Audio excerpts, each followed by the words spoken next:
Estamos en contra dun proxecto herdado dunha época fascista aquí en Portugal e que a día de hoxe, por desgracia, non se derrogou.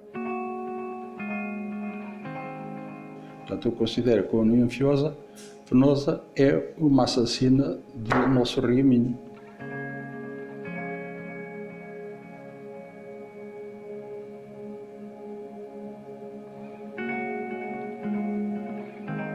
Personalmente, hacia o Río Miño que sinto moito respeto e agradecemento. E sempre estaremos en deuda con el, co que nos ten dado. Para este pobo chegar ao que chegou agora, ao que somos agora.